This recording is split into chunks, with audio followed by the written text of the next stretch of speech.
it, check it again. Hopefully that will be something.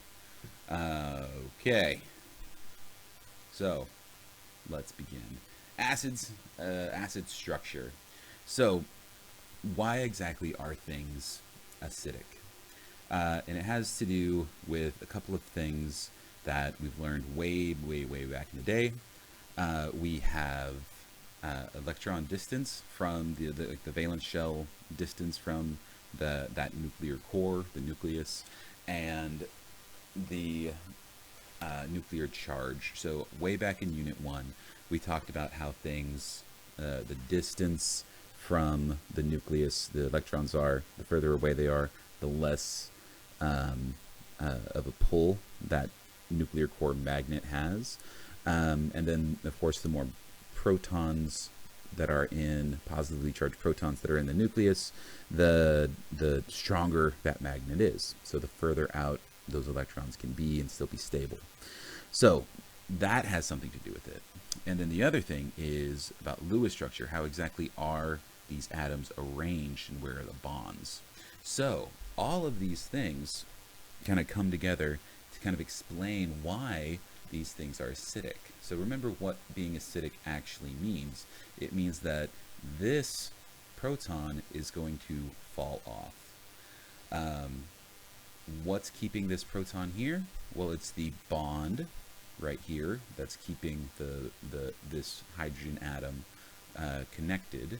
So anything that's happening to this bond, anything that weakens it is going to make it easier for this proton to fall off. So what can that be? Well, a bond is just electrons being shared back and forth between these two atoms. So if there's less electrons over here, then it's going to be easier for this proton to fall off. So what exactly, how can we do that? Well, if we have really strong electronegative atoms like this chlorine and this oxygen here, this is like two very strong men versus me in a periodic or in a tug of war. So you have Terry Crews and Mr. T on one side, me on another. It's going to really pull all of these electrons this way, further and further away from the bond that is connecting the hydrogen to the rest of the molecule. So anything that can cause electrons to pull this way, then it's going to cause the proton to fall off. In this case, we have a chlorine and an oxygen. Normally this oxygen and hydrogen, this bond is plenty strong. This is kind of an alcohol group. So alcohol, isn't that acidic. That's not a big deal. But if you include a chlorine there, all of a sudden this starts becoming more acidic. Okay. Now, let's move on to the next guy. We have an oxygen and hydrogen. Again, this bond isn't bad. But if we have a chlorine here, this is now 2 strong men. And then we have another oxygen, 3 strong men, all pulling the electrons further and further to this side of the molecule, which means that this bond is now a little bit weaker. It's easier for this electron to fall off. If it's easier for this easier for this proton to fall off. If this guy falls off, it's means it's acidic. So if you wanted to think about it in terms of equilibria, and we have H plus and A minus, the equilibria, the more electron density over here, the more electrons getting pulled to the left side of this molecule, the more the equilibrium is going to shift this way. So we have this one. If we move down to this third example, we have this oxygen hydrogen bond, but then we have this oxygen connected to chlorine and 2 more oxygens. This is now even more super strong men pulling even further down. So this bond gets even weaker, this falls off even more, and it's going to shift into equilibrium even further to this disassociated state. So, and then the very last example, now we have 3 oxygens. connected to this. So now we have, you know, every single strong person you can think of against me.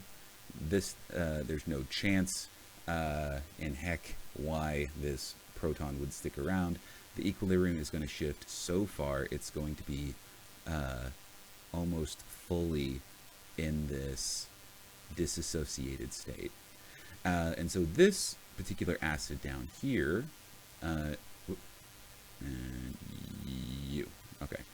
this particular acid is perchloric acid. It's one of those strong acids that I asked you to remember. So perchloric acid down here is strong acid, and you can see why it's a strong acid now. It has all of these super electronegative atoms all pulling electrons away from this bond. So there's that. Now let's talk about this in terms of, I gotta get this out of here. Okay, in terms of KAs. Okay, so again, when you look at it, this is kind of flip-flopped around now. So here is the HClO. This is, you know, there's a couple strong men versus me. Hey, I can hold my own. I'm not that weak. But I can kind of hold my own. This is going to, this proton's going to fall off just a little bit. Okay, it's going to fall off a little bit at a time. And you can see with this Ka value, it's 10 to the negative 8th. The 10 to the negative 8th is not a super high Ka, which means that it's going to mostly stay in this form with the hydrogen still on there, right? But if we add an additional oxygen, it's more electronegative. That Ka starts climbing. It gets a little bit larger, which means that it's going to shift more to be H plus and A minus. So because of this this oxygen here, all the electrons are going to get pulled over, and this hydrogen is going to start falling off more. So the equilibrium shifts over. We add even more oxygen, Ka rises even more. Now this is around 1, so it's about 50% each at equilibrium. It's pretty close. And if we add now 3 oxygens connected to the chlorine, this is a very large Ka. So 10 to the positive 7th. That means that most, like almost all of the the equilibria is over to that product side, to that disassociated H plus and A minus side. So we have all of these different things, and you can kind of just see visually, if you just see what the Lewis structure of one of these guys looks like, you can kind of start to understand why these things are more acidic, why they're actually donating their protons. We can take sulfuric acid, these guys for an example. If we look here, the only real difference between sulfuric acid and sulfurous acid, remember sulfuric acid is when you have a sulfate, and sulfurous acid is whenever you have a sulfite. So if you have a sulfite, that's SO3, there's no real other oxygen here. It has a much lower Ka than sulfuric acid with its extra oxygen. It's much larger. That oxygen is pulling the electrons. It's making this bond a little bit weaker and allowing the hydrogen to fall off. This one's a little bit interesting because it's making this bond weak, but it's also making this bond weak. There's no real difference if this hydrogen or this hydrogen falls off. This is, again, remember that one of those things about polyprotic acids, if you remember back when we first learned about acids and bases. So, last example here is nitric acid and nitrous acid. Same kind of concept. We have less oxygens on the nitrogen, less of a pull on the this bond, which means this bond is a little bit stronger.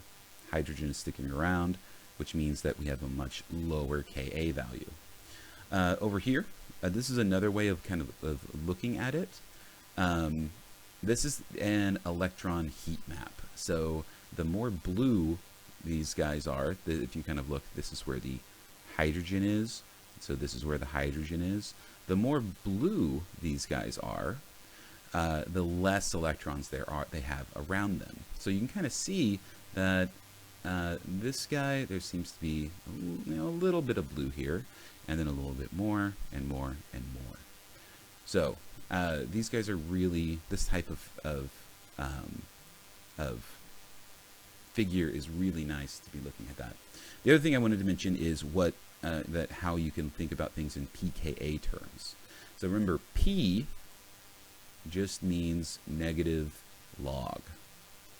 And we use negative log, remember, if we are less interested in this number, the base number, and we're much more interested in the exponent. If we really care about this exponent, if this is the front man of the band, let's not put him behind the drummer where we can barely see him. Let's put him up in front. So we can take a negative log of that. So we can have if this negative log is around 10 to the 7th, the pKa of this is going to be 7. Hey, bud. Can you watch a movie? No, I don't want to watch a movie. I got to work for a second. But I will whenever I'm done with this. Okay? Okay. You want to go lay down? Okay. Go lay down. All right? Love it. Go, go, go. I like the camera. I know you like the camera. Now go. Hey, no, no, no. Go lay down.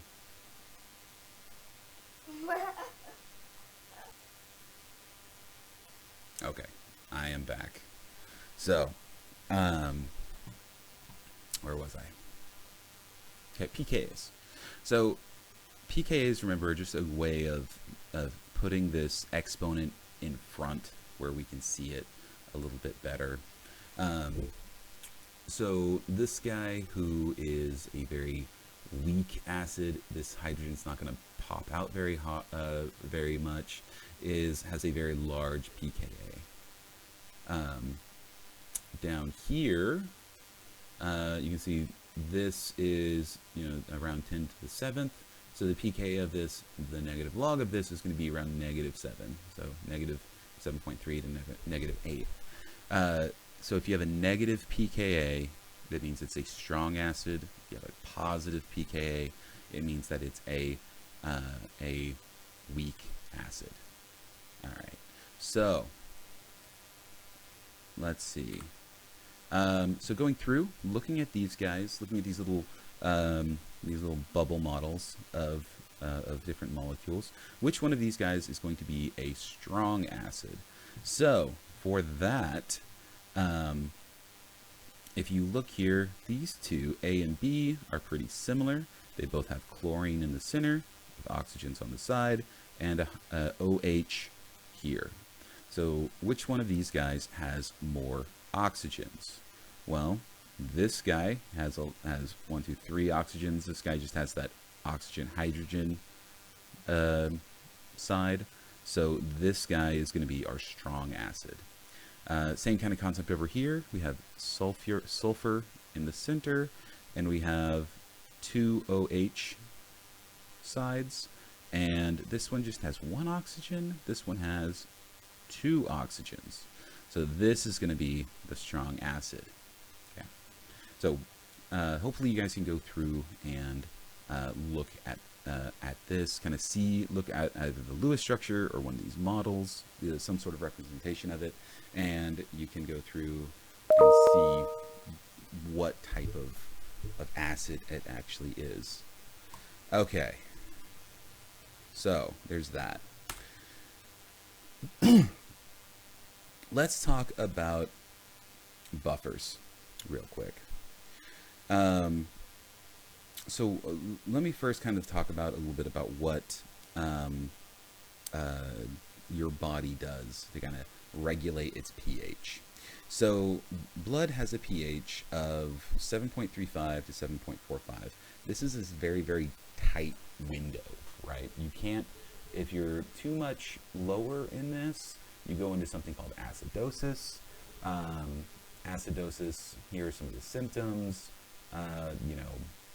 confusion, loss of consciousness, coma, seizures, weakness, diarrhea, nausea, vomiting, arrhythmia, increased heart rate, shortness of breath, coughing, you can really screw up your body if your pH is a little bit off. Once you get down past 7.3 to like 7.2 or 7.1, I always say, doctors come running. So, that is a bad thing. How does your body keep your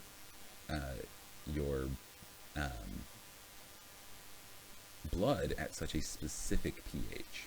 Well, the way it does that is through this lovely equilibria.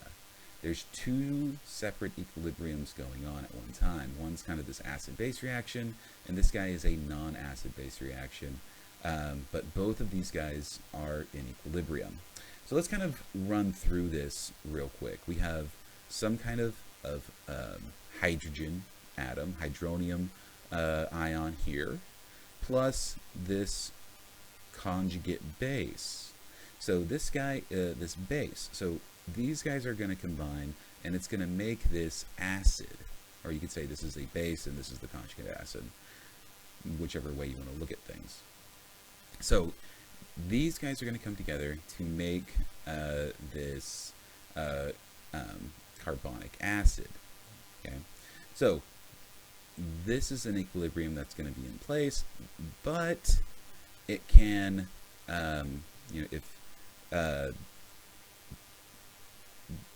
this can only handle so much. Once this gets to a certain concentration, the equilibrium is going to stop, right? So if you ever have a huge amount of acidity, of hydronium ions in your blood, this thing is going to come over here, but eventually it's going to stop. So there's an even further reaction that takes place that your body goes through.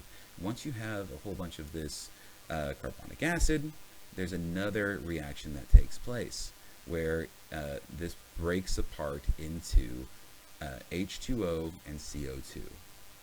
This is where a lot of your CO2 that actually leaves your body and it comes from.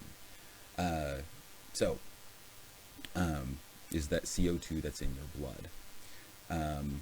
It gets transferred to your lungs, and then you breathe it out. I would, if I was there, I would ask how many people have ever hyperventilated. I'm sure that there are people out there that have hyperventilated, or at least you've seen it. So what would happen? What actually happens in your body when you do hyperventilate? Okay, so if you hyperventilate, you are breathing out quite a bit.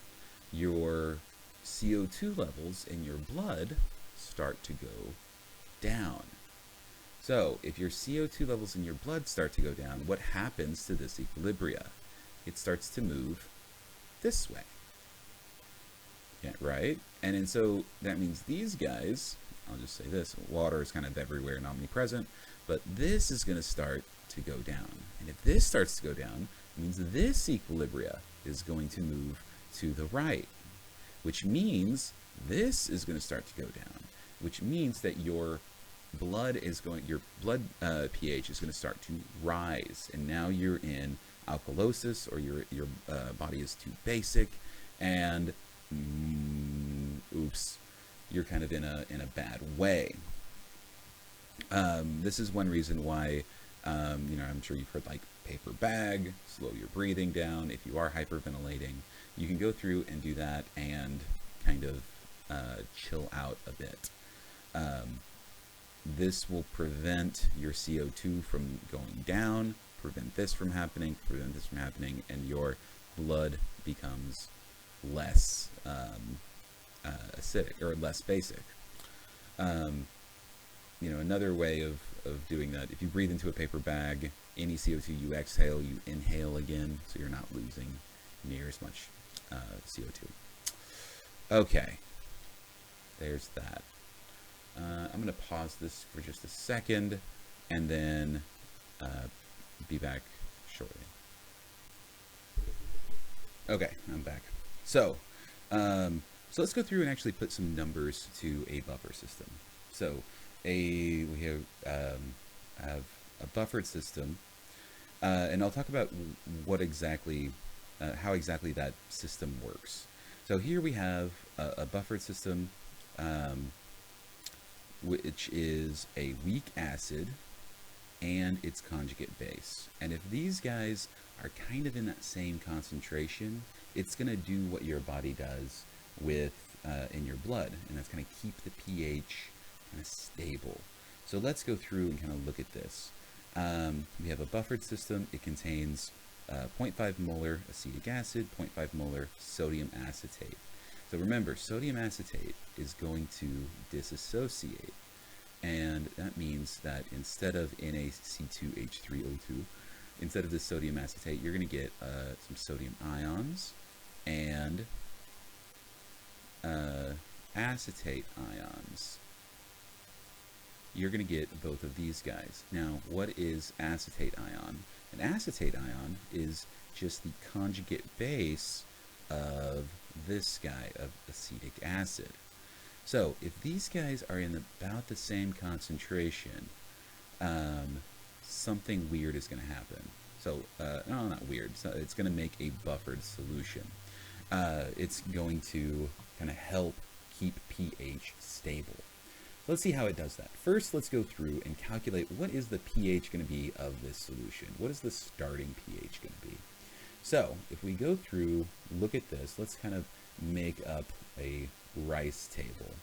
We're going to have the reaction that we are thinking about is your standard acid-base dissociation reaction. You have your acetic acid, and this is going to be in equilibrium with H plus and your conjugate base. In this case, it's going to be the acetate ion.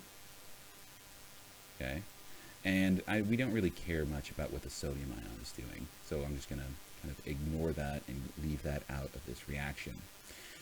So initially, what is our concentration of acetic acid?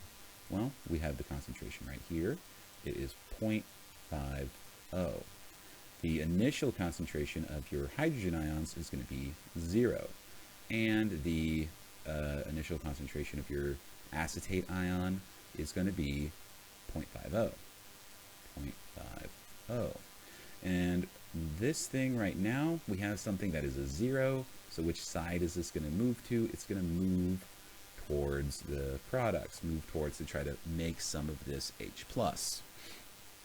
How much is it going to do? You can look at your Ka.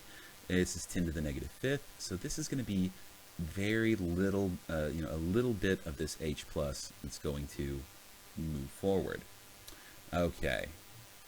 So we also need a change. Okay. So let's see what the changes are going to be. This is going to, go down by some amount, so on X. This is going to go up by X, and this is going to go up by X.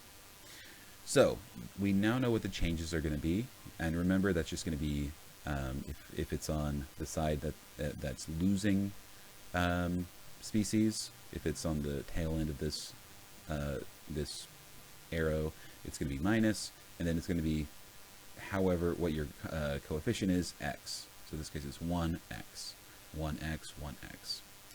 Now, equilibrium, what it's going to be for this is 0.5 minus x. This is going to be 0 plus x, or just x. And this is going to be 0.50 plus x. That is going to be our equilibrium concentrations. So in this case, we have our Ka, and we know that we can set up an equilibrium expression. So our Ka is going to equal, it's going to be these guys raised to their coefficients. So x to the first power, which is just going to be x. Then the next term is going to be 0.50 plus x. And on the bottom, we're going to have 0.50 minus x. So, there, awesome, we got it. Now at this point, you guys could go through and just solve for x, but it's going to be a little bit more complicated because the x is, you would need to go through and like use the quadratic equation, and no one wants to go through and do that. But remember, our Ka is quite small. Since the Ka is quite small, we can go through and ignore these x's, and that's going to make things a lot simpler. And some of you guys that are maybe noticing already that if we ignore those x's, then we have 0.5 over 0.5, which means your Ka actually just equals x. Okay? So Ka is now your x. Your concentration of hydrogen ions equals x. So your concentration of hydrogen ions is going to equal your Ka. This is kind of a really cool trick you can do when dealing with buffers. If you know that the acid and its conjugate acid here, or conjugate base here, are in the same concentrations, that's what these guys are, the 0.5 and 0.5. If they're at the same concentration, if another term for that is equimolar, if these guys are equimolar, then your Ka equals x, and x equals the concentration of hydrogen ions. So Ka equals the concentration of hydrogen ions. Okay, so concentration of hydrogen ions. Okay, so this tells us that from here we can go through and calculate pH. Remember, that's just going to be the negative log of the concentration of hydrogen ions. Okay. Oh, but wait, remember before we were talking about pKa's? pKa's are the negative log of your Ka. Well, we just said that under these conditions, when the acid and its conjugate base are equimolar, that Ka equals hydrogen ion concentration, which means that negative log of each of these things is going to be the same. So from that we can say pH equals pKa. So this is a nice, once you have a good buffer system like this, where you have equimolar conjugate equimolar acid and equimolar conjugate base, your pH equals pKa. So we can just go through. Let me grab my calculator. Okay, so we have 1.8 to the no,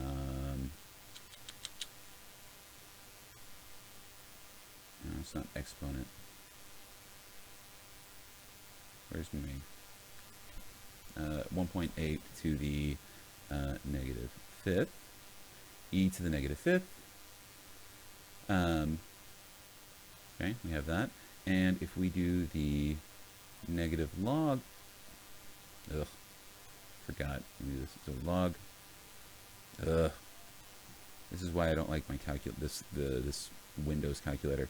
1.8 e to the negative fifth, and I want to do log of this, and then I want to do the negative version of this. Okay, there we go.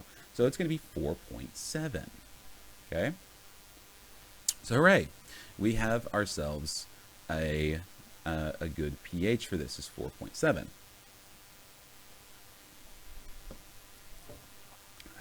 And the pKa of this is also 4.7. So we have this particular thing going on. So hooray, we now have a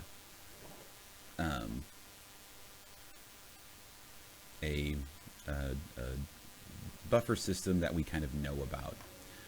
All right. So I'm going to clean up for a second. Okay. So let's go through and kind of make this a little bit smaller. Okay. So calculate the change in pH that occurs when you place 1.0 molar or moles of solid NaOH is added to 1 liter of the buffer solution. So,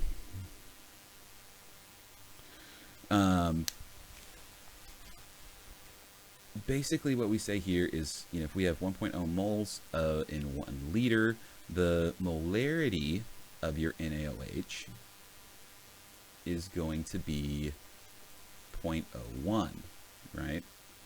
So, it's just kind of how you calculate molarity. It's moles over liters. So 0.010 moles over 1 is going to be the same molarity. Clean this up real quick. And it's going to be this molarity of sodium hydroxide is a strong base. So you know that this is going to be this much of sodium, of this hydroxide. One sec, I need to check. All right, sorry about that. So, what we have is 0.010 molar OH. So, what we're wanting to know is the change in pH. So, we know what the previous pH was, and that was, I'm just right up here, 4.7. And if we add OH to this, it's going to make this pH go up. It's going to make this pH more basic. So I'm going to say pH 1, what it was before, 4.7. What's going to happen here if we do this with a buffered solution that we had before? So if we're adding OH minus to this is going to be the reaction. It's going to react with the acid that we were talking about, C2H3O2. And the resulting products, it's going to be in equilibrium with the resulting products of H2O and a conjugate base. Okay? This is going to be our reaction that we are after. Make sure that everything's balanced, everything looks good, great. Now, what was our initial concentrations of all these before any reactions take place? So this was given to us, we calculated it, we have moles over liters, so this is 0.01, 010.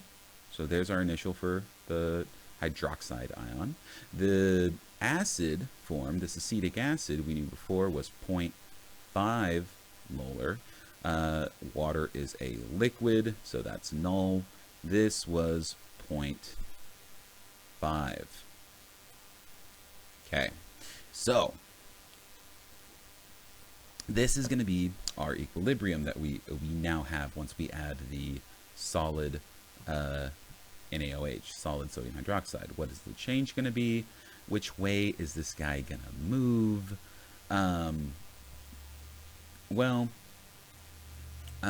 You could go through and look at,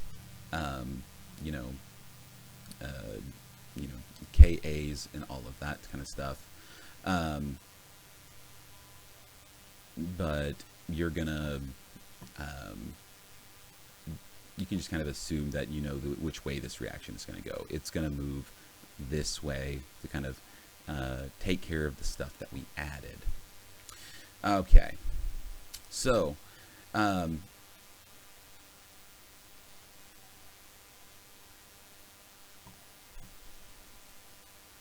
sec.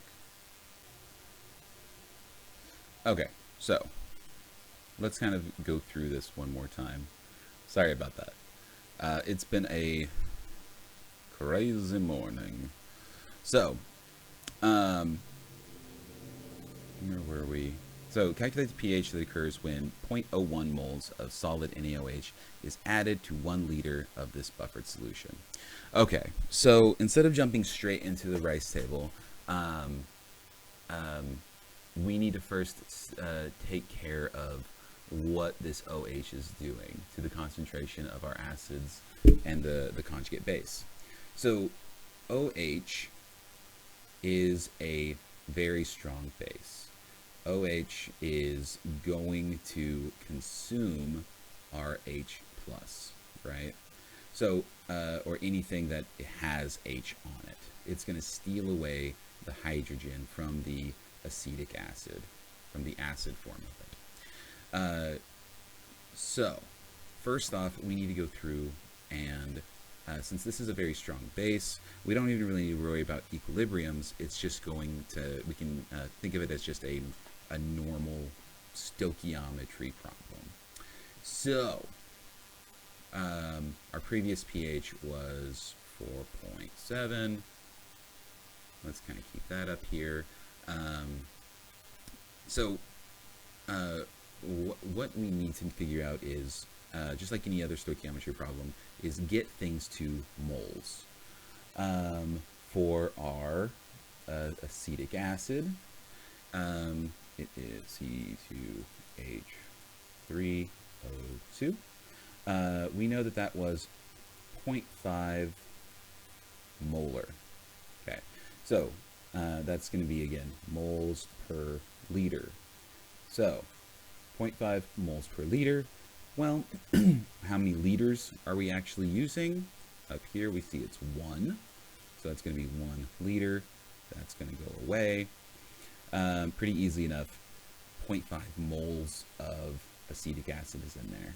How much for that acetate ion, the conjugate base? Well, again, it's going to be the exact same formula, and it's going to be 0.5 moles. Same idea as up here. It's in 1 liter, 0.5 molar, so 0.5 moles. Now, how our OH minus is going to be, like I said before, 1.01, I'm sorry, 0.010 moles. Okay. So then, what's going to happen? What does the reaction actually look like? So you have your acetic acid,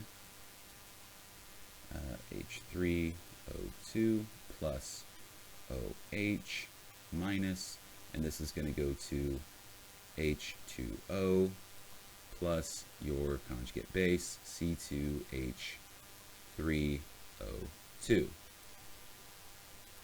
So,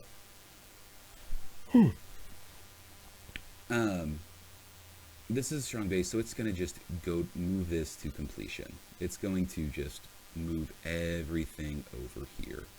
So we don't even have to do a rice table or anything. We can just go through and say the concentration of this is going to be 0.5 minus 0.01. And so that's going to be 0.49 molar for our acetic acid. And for the acetate ion, it's going to be 0.50 plus 0.01. So that's going to be 0.51 molar. And again, and then if you want to switch back to molarity, you can just, divide it by 1, which is fine. It's the same number. Okay. And then all of your hydroxide ions are going to be consumed, so that's going to be 0. So now we have these to be our new initial concentrations. Okay, we have so let me kind of move to a different thing. So our initial concentration for our acid is 0.49. Our initial concentration for the conjugate base is 0.51. So let me move to a new sheet for just to clear all that off. Now we can go back and do our rice table. So we've done the stoichiometry of all the OH being consumed, and we can go back to that, our rice table. Same rice table as before. HC2, H3O2. And this is going to be in equilibrium with H plus. Again, we're looking for the pH, our new pH, so we need to know what the concentration of H plus is, plus our conjugate base, H3O2. Initial concentrations. Our new initial concentration for this was 0.49. It lowered because we added the hydroxide. This again, we're going to say 0, and the new concentration of the acetic acid that was generated from adding the hydroxide is 0.51. And then do the same thing. You can go through, look at your changes, plus x, plus x, plus x. This is, we can use the trick to go on. These guys are no longer equimolar. So we can't use the buffer trick to say that pH equals the pKa. I'm sorry, the concentration, the pH equals pKa. But we can go through and just remember that our Ka is going to equal let's see here, it's x products raised to the first power, and then we can use the trick of x is super small, so 0.51, and then on bottom it's going to be 0.49. Okay, so now we can go through and this is going to equal 1.8 times 10 to the negative fifth. That was the that was the Ka of acetic acid. So now we need to go through and just find x. Once we find x, that's the hydrogen ion concentration, and we can, gonna go about our finding the pH. Let me grab my stupid Windows calculator again and do this. So 1.8 e to the negative fifth. So this is going to be multiplied by 0.49 and then divided by 0.51. It's going to change things just a little bit. Let me kind of make this, there we go. So 1.73, we'll say that, 1.73 times 10 to the negative fifth. That is going to be our hydrogen ion concentration. Now, that's our hydrogen ion concentration, but that still is not the pH. So we can go through and do the negative log of it, and now that is 4.76. It didn't change it very much, did it? 4.76. You can scroll back on the video to see how exactly it changed, but I mean, this is, less than 1/100th of a pH unit. So that is crazy small amount of a thing. It's very small amount of pH change. I added 0.01 moles of solid NaOH, and we barely had a pH change. Think back on your titration curves. Once you got around 4 pH, if you added this amount of sodium hydroxide, it would rocket up to around 10. It would blow right past that equivalence point, right? So a buffer did that. A buffer went through and changed all of these guys around to make sure that the addition of your NaOH is consumed by the acid and not just added directly into the solution. Okay, so just to kind of make a point and show you guys this, get this out of here. What would it be if we just added 0.01 moles of solid NaOH to water? So if it wasn't buffered, what would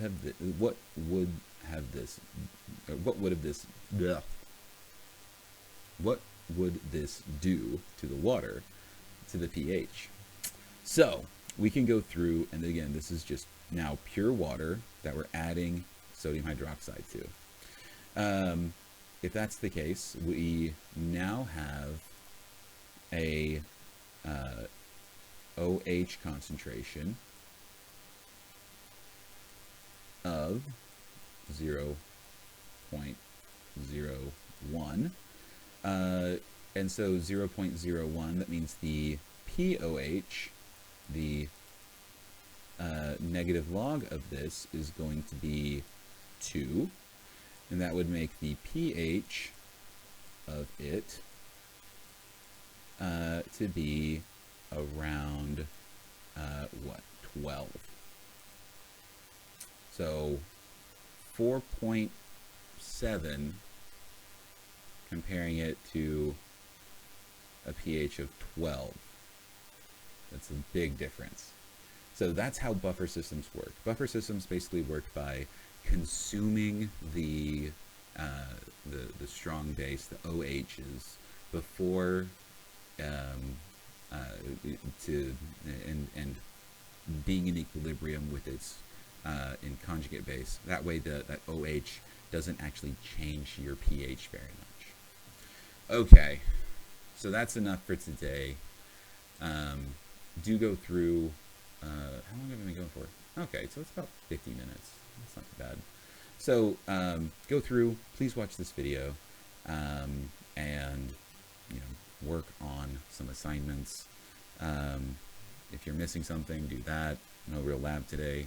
Apologize for things being absolutely crazy. Hopefully these virtual lessons will be a little bit more organized. So thank you, and have a good rest of your day.